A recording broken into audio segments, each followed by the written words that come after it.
David Torrance had been staring at the same protein bar for 3 minutes, trying to remember if he'd already eaten lunch or if this was breakfast. Time worked differently in orbital stations, not in the romantic, relativity-bending way physicists got excited about, but in the mundane sense that every day felt like Tuesday at 2 p.m. The fluorescent lighting didn't help. Neither did the fact that his last 5 assignments had involved decoding what turned out to be automated mining equipment asking itself if it had remembered to turn off the metaphorical stove. He was contemplating whether apathy or hunger would win this particular standoff when the door to the linguistics lab hissed open behind him. "Dr. Torrance, I presume you received the briefing materials?" David turned and promptly forgot about the protein bar entirely. She stood in the doorway with the kind of posture that suggested someone had once told her that perfect vertical alignment conveyed authority, and she'd taken it seriously enough to make it look effortless. Her hair was dark, pulled back in a style that was functional rather than fashionable, and her eyes were the kind of brown that made you think of old earth forests that nobody got to see anymore. But it was her ears that caught the light, elongated, sweeping upward and back, the cartilage so fine it was almost translucent at the edges. Valanthe.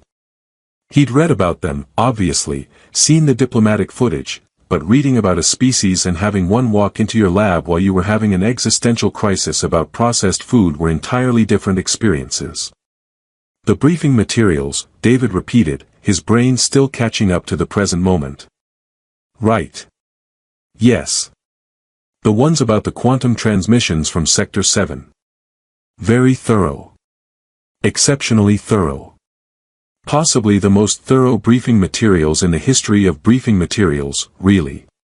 Her ears tilted forward slightly, just a few degrees. You didn't read them.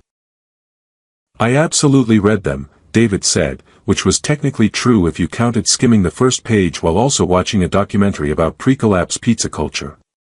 You must be the Valanthe liaison they mentioned. Ares, right? Correct. She moved into the room with careful deliberation, as though she'd mapped the optimal path from door to workstation and saw no reason to deviate. I've been assigned to this station for the past 8 months. We will be working together to decode the transmissions. They exhibit properties consistent with linguistic patterning, but the mathematical substrate suggests something more complex than standard communication protocols. David nodded, trying to look like someone who definitely knew what mathematical substrates were supposed to suggest. So not just alien spam, then. That's refreshing. Last month I spent 3 weeks on what turned out to be the galactic equivalent of, have you considered extending your spacecraft's warranty? For a moment, nothing. Her expression remained neutral, professional, the kind of face you made when you were determined not to give anything away. Then, so subtle he almost missed it, the corner of her mouth moved.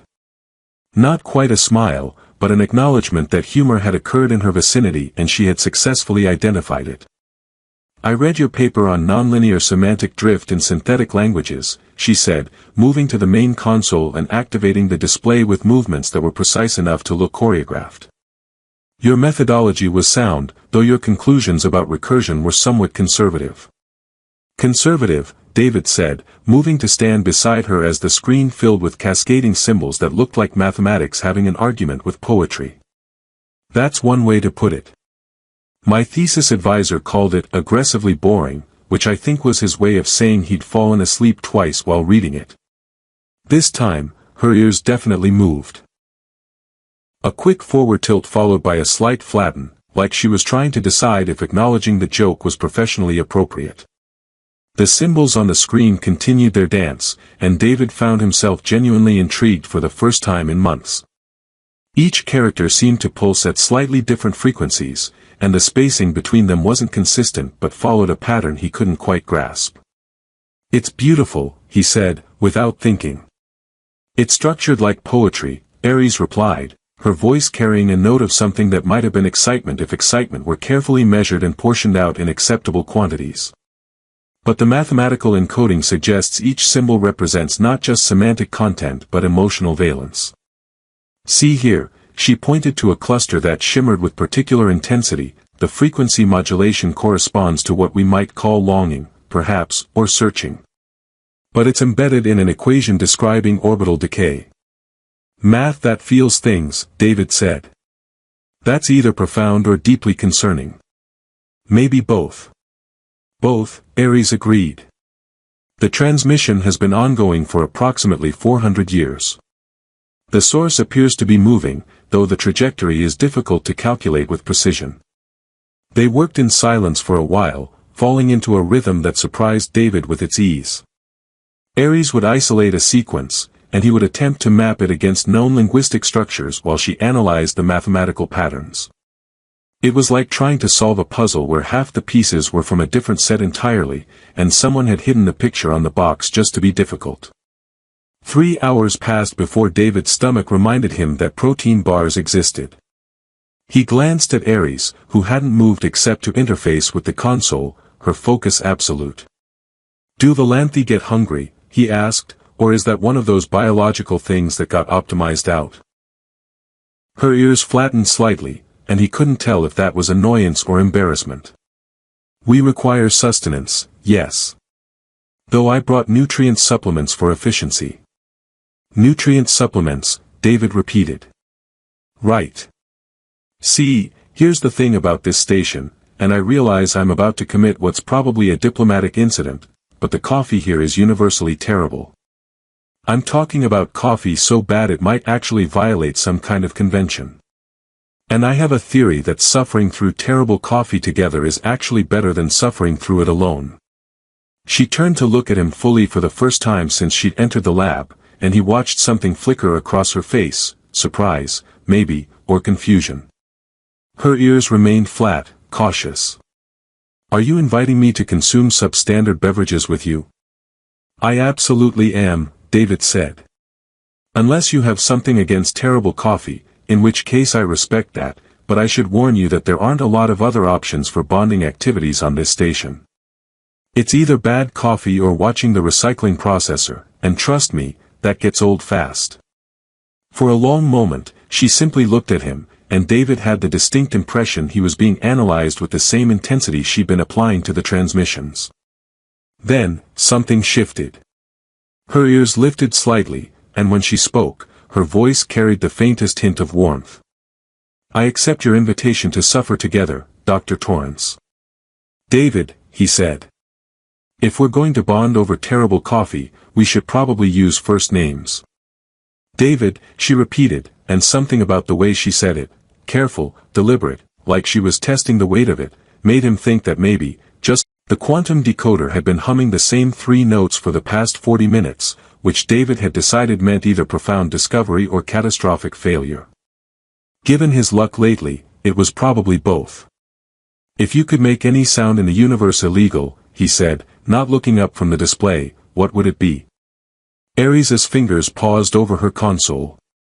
They'd been working together for 2 weeks now, and he'd learned that the pause meant she was deciding whether his question deserved a serious answer or whether he was simply avoiding work. Her ears tilted forward, curiosity, he'd learned to recognize. "The sound of someone chewing with their mouth open during diplomatic functions," she said, her tone perfectly neutral. "It appears to be a universal constant across species." David laughed, actually laughed, and the sound startled him. When had he last done that before arriving here? "I was going to say this decoder, but you're absolutely right. That's worse. The Andromedans are particularly egregious offenders," Ares continued, and there was something in her voice now, something lighter. "They have 3 mouths. They chew with all of them simultaneously. That's horrifying. Ambassador Kelvin called it a rich cultural experience and recommended I approach it with an open mind." Her ears flattened. "I approached it with an open mind." The mind remained open while the mouths also remained open. The experience was not enriched. David grinned at his screen, watching the symbols cascade and reform. The transmissions had started making more sense over the past week, which somehow made them more unsettling. Each message seemed to be describing the same thing from different angles, a mathematical proof that loneliness could be expressed as a function of distance and time, with variables for hope that decreased asymptotically toward 0 but never quite reached it. "I think whoever sent this was a mathematician," David said. A lonely mathematician with too much time and a really depressing calculator. The encoding suggests a single source, Ares agreed.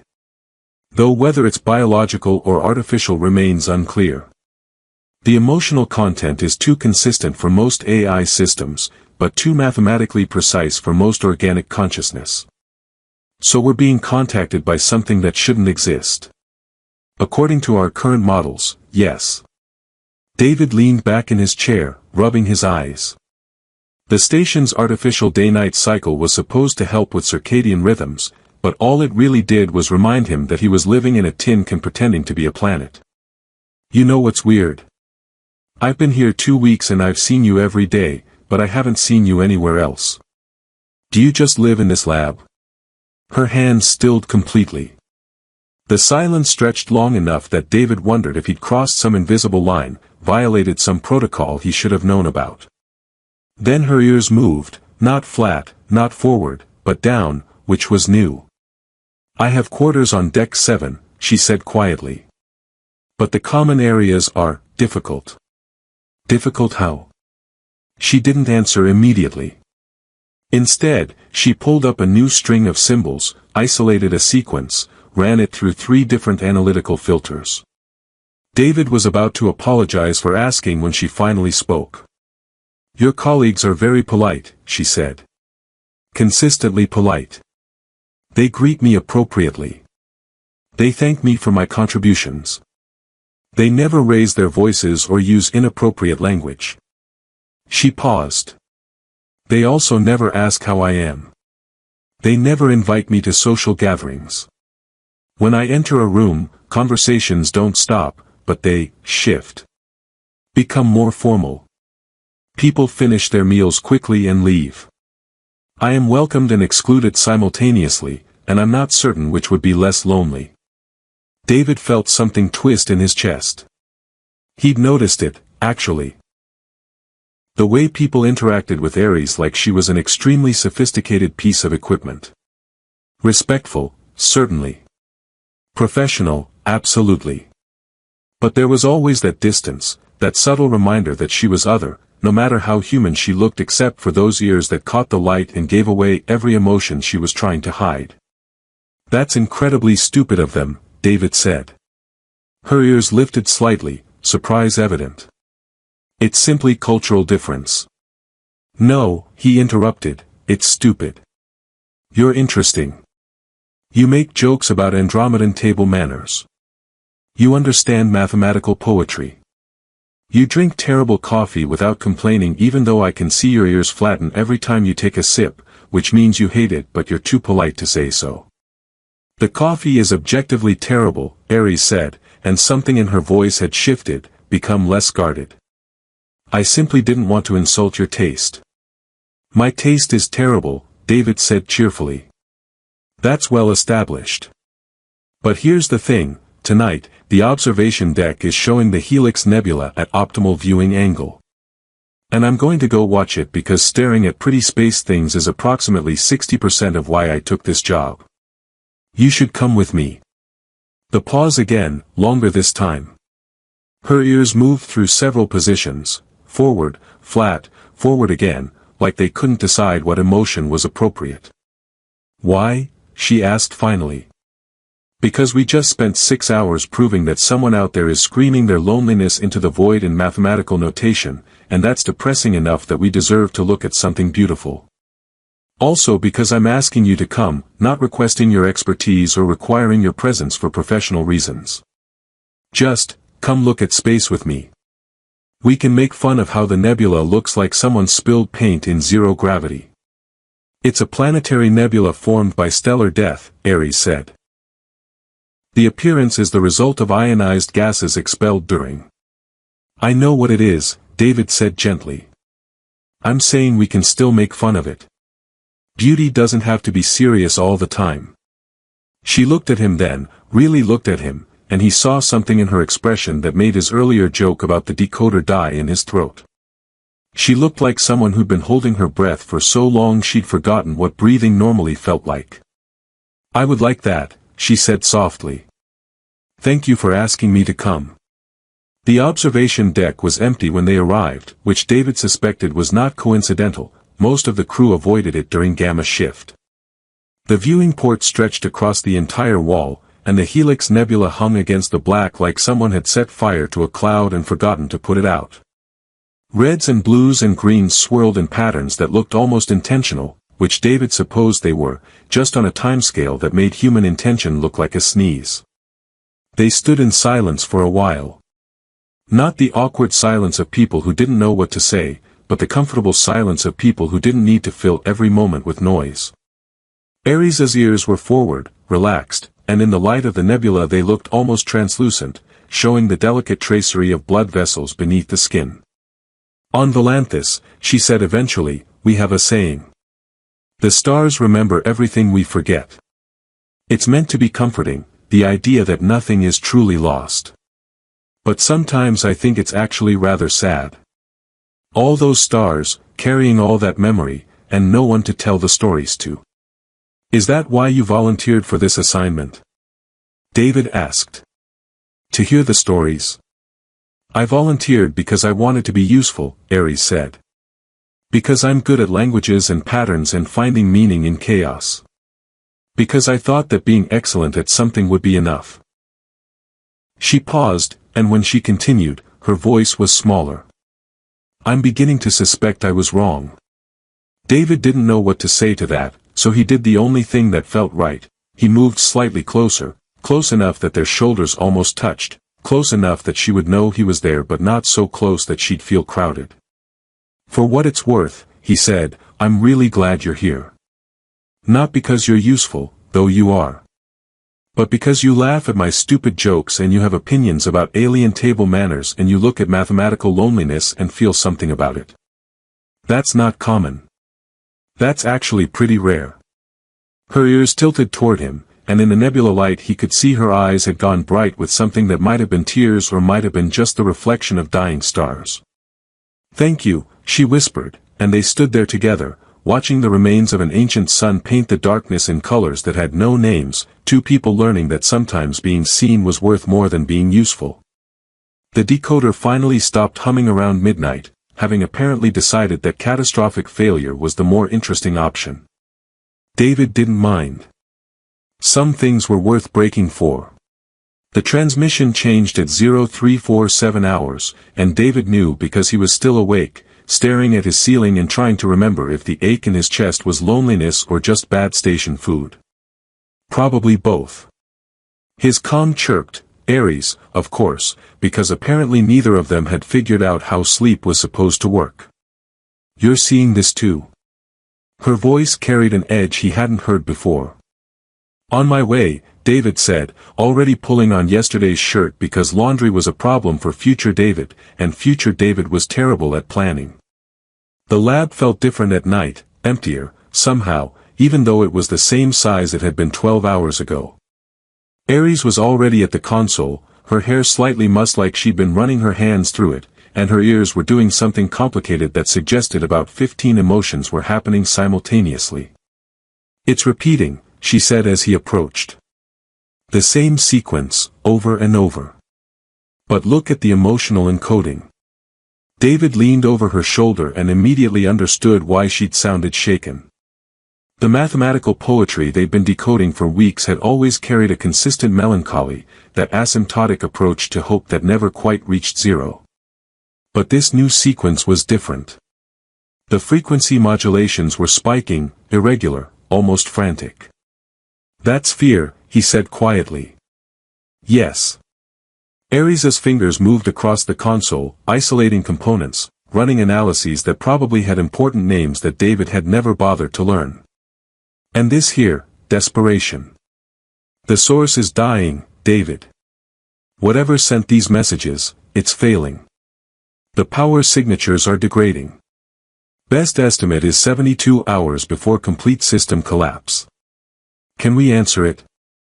I don't know. Her ears flattened completely. I don't know if it can even receive. It's been broadcasting for 400 years.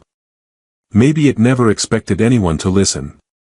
Maybe it just needed to not be silent. David pulled up a chair, sat down heavily. 400 years of screaming into nothing, and they'd finally heard it just in time to watch it die. That felt cosmically unfair, which meant it was probably just regular fairness, because the universe wasn't known for its consideration of feelings. "We should tell Commander Okafor," he said, without enthusiasm. "I already did. He's assembling a team." Ares' voice was flat, professional, but her ears hadn't moved from their flattened position. He seemed pleased. "Apparently saving a dying alien consciousness will look excellent in the quarterly report." "You don't sound pleased." She was quiet for a long moment, watching the desperate mathematical poetry scroll past. "When I was young," she said finally, "I broke my leg climbing a structure I wasn't supposed to climb. I was alone, and it hurt, and I called out for help. My mother heard me immediately, she was only 30 meters away. But on Volanthus, we believe pain teaches valuable lessons about consequences and decision-making. So she made me wait an hour before she came. To ensure the lesson was properly absorbed." David felt something cold settle in his stomach. "That's logical," Ares finished. "Practical. I learned to be more careful. I also learned that being heard doesn't guarantee being helped, and sometimes that's worse than not being heard at all. Ares. Whatever sent this transmission has been alone for 4 centuries, David. And we heard it, we finally heard it, but can we actually help? Or are we just witnesses to its extinction? Is that better or worse than dying in silence?" Her hands were trembling. David reached out without thinking, covered one of her hands with his, and was surprised when she didn't pull away. Her fingers were cold. "We're going to try," he said. "That has to count for something. Does it?" She turned to look at him, and her eyes were too bright. "I volunteered for this assignment because I wanted to matter. Because I thought if I was brilliant enough, useful enough, essential enough, then maybe I wouldn't feel like I was shouting into nothing every time I tried to connect with someone. But you know what's funny? I'm sitting here, the expert they need, and I've never felt more expendable. Because what if we fail? What if I fail? Then I'm just a Volanthi who couldn't save the thing that was exactly like her, alone and desperate and hoping someone would care enough to try." David tightened his grip on her hand. "You're not expendable. And you're not alone. Aren't I?" Her voice cracked. "Look around this station, David. Really look. People speak to me when they need information. They thank me for my service. They include me in meetings where my expertise is required. But nobody asks me how I'm doing. Nobody invites me to the terrible movie nights I hear about in the corridors. Nobody sees me as anything except useful. And maybe that's my fault, maybe I'm too formal, too alien, too whatever. But I'm so tired of being appreciated and never wanted." The words hung between them like the mathematical loneliness still scrolling across the screen. David realized, with uncomfortable clarity, that he'd been one of those people until 2 weeks ago, polite, professional, completely failing to see past the surface.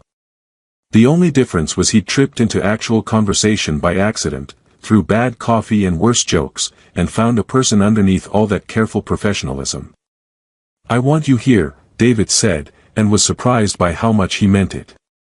"Not because you're useful, though you are, obviously, but because you make me laugh. Because you have opinions about nebula aesthetics. Because you're the first person in months who's made me feel like maybe I'm not just going through the motions of being alive."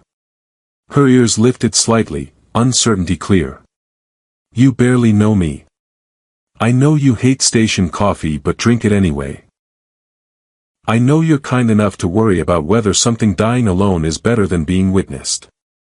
I know you're brilliant and funny and lonely, and I know that last part because I am too, and it turns out loneliness recognizes itself." He paused, trying to find words for something he'd only just realized himself. "I know that when you walked into my lab 3 weeks ago, I was going through the motions. And now I'm not. That's not nothing, Ares." She was crying, he realized, silently, tears tracking down her face while her expression remained carefully neutral, like maybe if she didn't acknowledge them they wouldn't count. Her ears were doing something complicated again, moving through positions too quickly for him to interpret. "I'm afraid," she whispered. "I'm afraid we're going to fail to save this thing, whatever it is. I'm afraid that even if we succeed it won't matter because I'll still be the useful alien everyone appreciates from a distance. I'm afraid that I'm exactly what that transmission is, screaming into nothing and hoping someone will care enough to answer, but not actually believing they will." David stood up, moved his chair directly in front of hers, sat down close enough that their knees were almost touching. "Then let's be afraid together. Let's try to save this dying consciousness, and maybe we'll fail, but at least we'll have tried. And afterward, win or lose, we're going to watch something beautiful and drink terrible coffee and keep being two lonely idiots who somehow found each other in a tin can orbiting nothing." "That's not very inspiring," Ares said, but her ears had lifted, tilted toward him with what he was learning to recognize as hope. "I'm a terrible inspirational speaker," David agreed. "But I make a pretty good friend, and right now I think you could use one of those more than a speech." She laughed, watery and broken and real. "Friends drink terrible coffee together. It's basically the definition," David said. "Also friends tell each other when they're scared instead of pretending to be fine. So I'll start. I'm terrified we're going to watch something die and there's nothing we can do about it. I'm also terrified that you're going to disappear back into being professional and distant and I'm going to lose the person who makes fun of Andromedans with me." "I'm terrified of the same things," Ares said softly. "Both of them." "Then we're in good company," David said, and squeezed her hand once more before letting go. "Now let's go figure out if we can build a quantum substrate capable of housing a 400-year-old consciousness in 72 hours. How hard could it be?" "Approximately impossible," Ares said, but she was smiling now, tentative but real. "Then we're right on schedule," David said, and turned to face the screen where something ancient and desperate continued its mathematical screaming, finally heard, possibly too late, but heard nonetheless. They worked through the night, two people trying to answer a please sent before either of them was born, and if their hands brushed more often than strictly necessary for technical collaboration, neither of them mentioned it. Some things didn't need to be said out loud to matter. Hour 67, and the station smelled like burnt wiring and desperation. David had given up trying to remember when he'd last slept.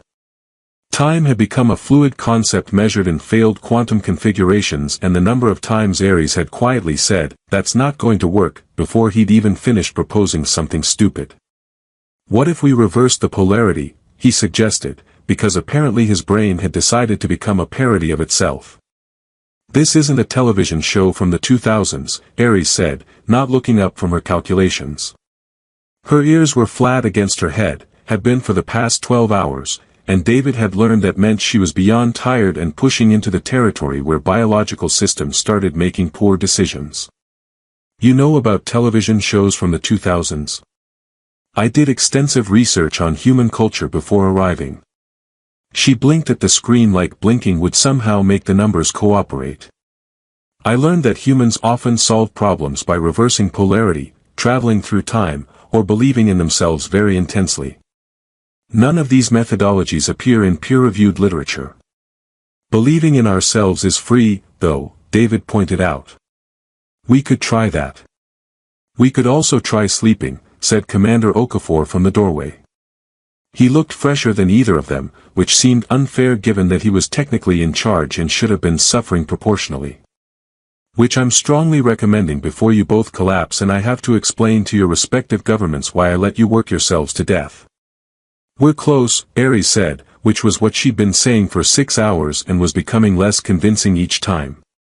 "You're exhausted," Okafor corrected. "And exhausted people make mistakes. Dr. Keita's team is running the substrate calibrations. They can handle the next shift." "They don't understand the encoding," Ares protested, and her voice had gone thin and sharp in a way that made David's chest hurt. "The emotional valences have to be preserved or it's not a consciousness transfer, it's just data migration. It won't be the same entity, it'll be a copy, a dead thing pretending." "Ares," David interrupted gently, "You're swaying." She looked at him, confused, and he realized she genuinely hadn't noticed. Her ears moved slowly, processing, and then she gripped the edge of the console like it was the only thing keeping her upright. Which it probably was. "I'm fine," she said. "You're really not," David said, standing up and discovering that he also wasn't fine, that his legs had opinions about having been in a chair for 67 hours and those opinions were unanimously negative. "Commander, we'll take 4 hours. But then we're back." 6 hours, Okafor said firmly. "And that's not negotiable. Dr. Keita knows to call you if anything critical develops." David looked at Ares, who looked like she was about to argue, and made a decision. "Come on. Medical bay, then sleep. In that order, because I'm pretty sure we're both violating several health and safety protocols." "I don't need." "You're about to fall over," David said, moving to her side. "And I'm too tired to catch you gracefully.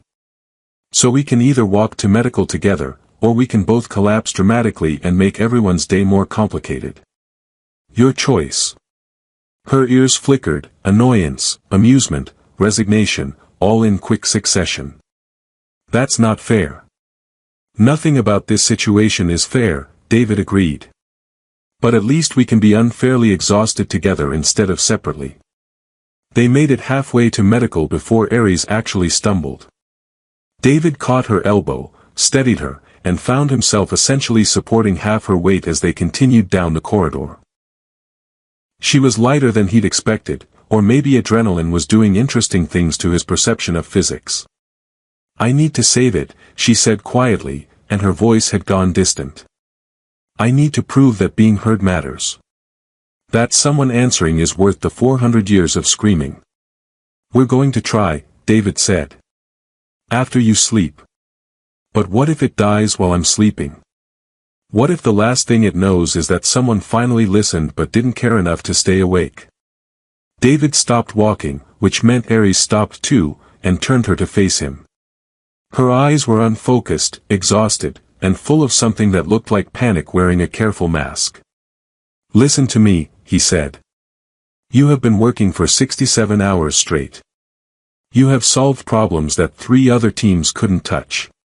You have cared so much about this entity's survival that you're literally falling apart. If it dies while you sleep, it won't be because you didn't care enough.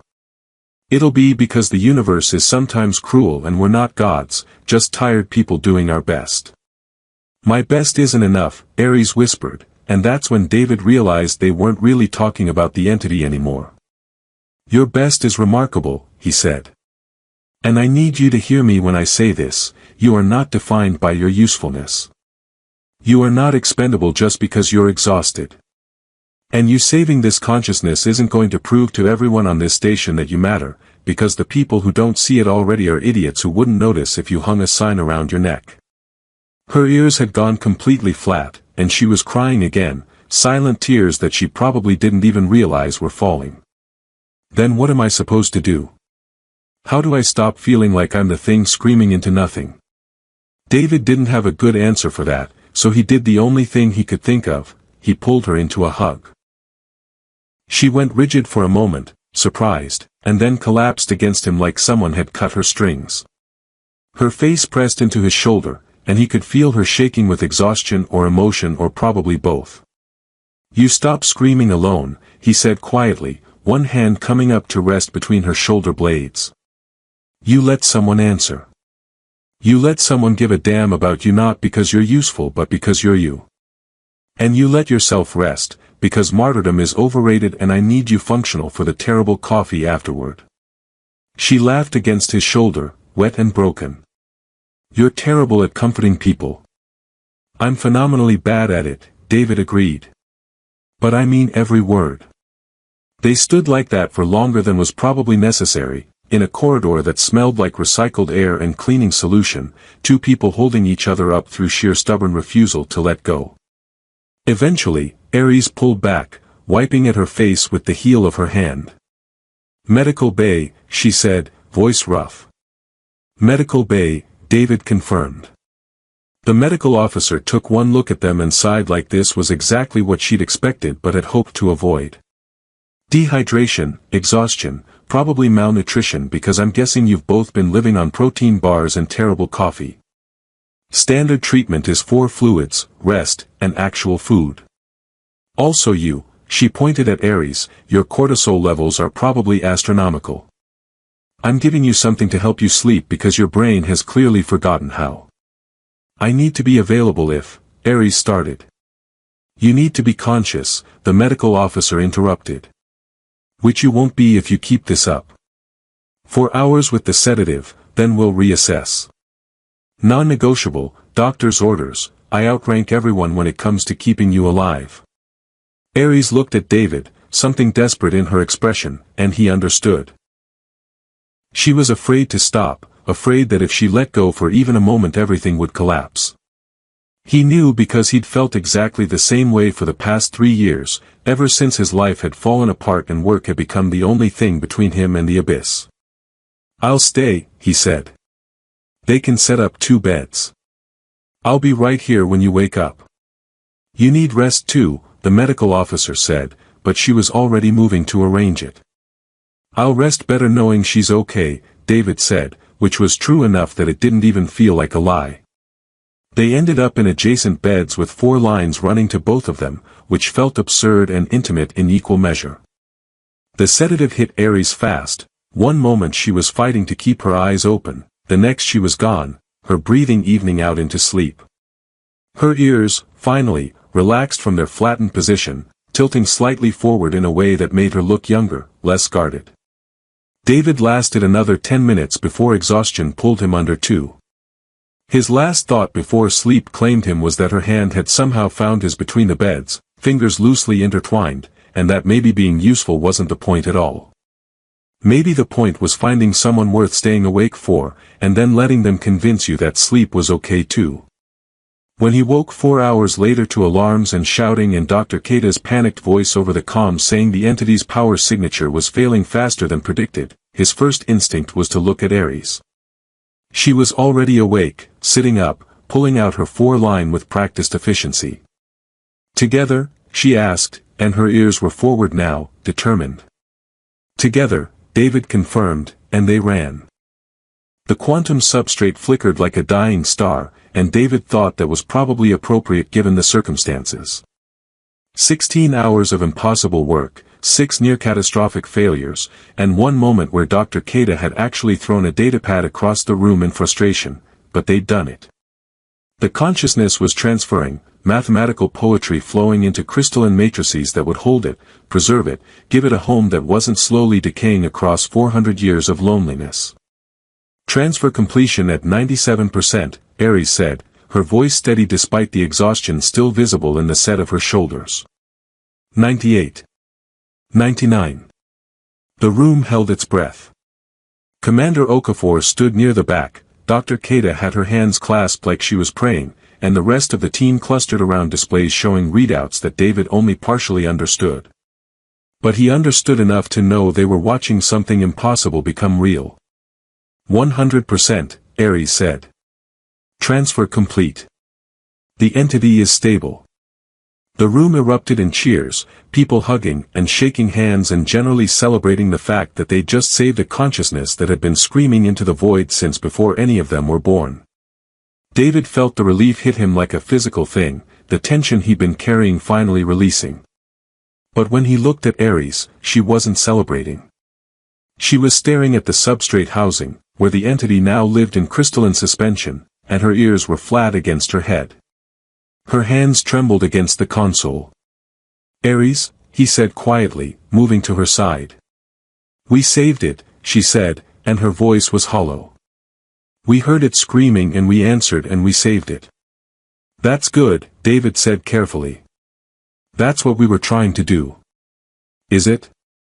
She turned to look at him, and her eyes were bright with something that wasn't quite tears yet but was close. It spent 400 years alone, desperate, broadcasting its loneliness in the hope someone would care. And we did care. We cared enough to save it. But her voice cracked, I've been here for 8 months. 8 months of being useful and appreciated and professionally valued. And before today, before you, nobody cared enough to ask if I was okay. Nobody saved me from drowning in politeness and distance. Around them, the celebration continued, oblivious. David reached out, caught her hand, and pulled her toward the door. She followed without resistance, letting him guide her out into the corridor, away from the noise, towards somewhere they could hear themselves think. They ended up at the observation deck again, because apparently that was their place now, the spot where honest conversations happened under the light of distant stars. The Helix Nebula was gone from view, replaced by a nameless stretch of darkness punctuated by stars that didn't care about human drama or alien loneliness or the desperate mathematics of feeling alone. "I'm jealous," Ares said finally, leaning against the viewing port. "I'm jealous of a 400-year-old consciousness because it got saved. Because people saw it was dying and they mobilized and they cared and they fixed it. And I'm here, alive, breathing, supposedly fine, and I'm just as alone as it was. Except nobody's going to mobilize for me because I'm not dying dramatically enough. I'm just existing quietly in a way that makes everyone comfortable." David stood beside her, close enough that their shoulders touched. "You're not alone right now." "Right now," she echoed. "But what about tomorrow? Next week? When this crisis is over and you go back to whatever assignment comes next and I stay here being useful and appreciated and so incredibly lonely I can barely breathe sometimes? Then we make a different choice," David said. "We stop pretending that being professionally valued is enough. We stop letting other people's comfort matter more than our own existence." She laughed, bitter and tired. "That easy?" "Absolutely not," David said. "It's probably going to be terrible and awkward and I'm going to say the wrong thing approximately 60% of the time. But here's what I know, 3 weeks ago, I was going through the motions. I was professionally competent and personally hollow and I'd convinced myself that was just how life worked after a certain age. Then you walked into my lab and made a joke about Andromedan table manners, and something shifted." Her ears lifted slightly, cautious hope evident. "What shifted?" "I remembered that being alive is supposed to mean something more than just being functional." He turned to face her fully. "You asked me earlier how you stop feeling like you're screaming into nothing. And I think the answer is you find someone who hears you and you let them stay. Not because they're useful or because they solve your problems, but because they see you as a person worth knowing. Worth choosing. Worth staying awake for even when sleep would be easier." "That's a terrifying answer," Ares said quietly. "Yeah," David agreed. "Because it means being vulnerable. It means trusting that when you say, 'I'm lonely,' someone's going to care instead of just offering professional sympathy and moving on. It means asking for what you need instead of hoping someone will guess." She was quiet for a long moment, looking out at the stars. Her ears moved through several positions, uncertainty, fear, something that might have been determination. When she spoke, her voice was barely above a whisper. "I need to not be alone anymore. I need someone to see me as more than useful. I need," she stopped, swallowed hard. "I need to matter to someone in a way that has nothing to do with my expertise or my value to a mission or how well I perform my duties." "You do," David said simply. "You matter to me. Not because you're brilliant at quantum linguistics, though you are. Not because you saved that entity, though that was remarkable. You matter to me because you make me laugh. Because you care deeply enough about things that you'll work yourself to collapse trying to save them. Because when I look at you, I don't see a Valanthe liaison or a useful colleague. I see Ares, who drinks terrible coffee to be kind, who gets jealous of rescued consciousnesses, who's brave enough to admit she's lonely even though admitting it is terrifying. I don't know how to do this," she said, and her voice cracked on the last word. "I don't know how to let someone in. My whole life, I've been taught that emotional vulnerability is inefficient, that intellectual connection is sufficient, that needing someone is weakness. And I'm so tired of being strong in ways that leave me empty." "Then don't be strong," David said. "Be honest. Be scared. Be whatever you actually feel instead of what you think you should feel. He paused, gathering courage for what came next. Stay. Not for the mission or the station or professional development. Stay because I'm asking you to. Stay and let me try to see all of you, the brilliant parts and the lonely parts and the parts that make jokes about diplomatic functions. Stay and let me be someone you matter to. Her ears went completely flat, but this time it wasn't fear or exhaustion. It was overwhelm, emotion too big to contain, the careful walls she'd built finally crumbling. Tears ran down her face and she didn't try to hide them. I'm afraid, she whispered. Yeah, David said, his own throat tight. Me too. But maybe that's the point. Being afraid together is better than being safe alone. She turned to him then, really looked at him, and something in her expression shifted.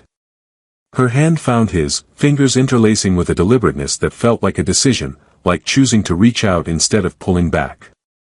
Okay, she said. Okay. I'll stay. I'll try. I'll be terrified and honest, and I'll probably be terrible at this because I have no idea what I'm doing. But I'll stay. David felt something in his chest unknot, something he hadn't even realized he'd been holding tight. We'll both be terrible at it. But we'll be terrible together, which statistically has to be better than being terrible alone. She laughed, watery and genuine, and leaned her head against his shoulder. They stood like that for a while, watching stars that had been dead for millennia still managing to shine bright enough to reach them, two people who'd been screaming into their own voids finally learning that sometimes being heard was as simple as choosing to listen. I still think the coffee here is objectively awful, Aries said eventually. It really is, David agreed. Want to go suffer through some together? Yes, she said, and her ears tilted forward, contentment, hope, the beginning of something that felt like belonging. Yes, I do. They left the observation deck hand in hand, heading toward terrible coffee and whatever came next, two formerly lonely people learning that being saved sometimes looked less like grand gestures and more like someone asking you to stay, and meaning it. Behind them, in the lab, a 400-year-old consciousness settled into its new home and began, for the first time in its existence, to broadcast something other than loneliness. It was a simple message, just mathematics describing the concept of gratitude, but it was enough. Being heard had mattered after all,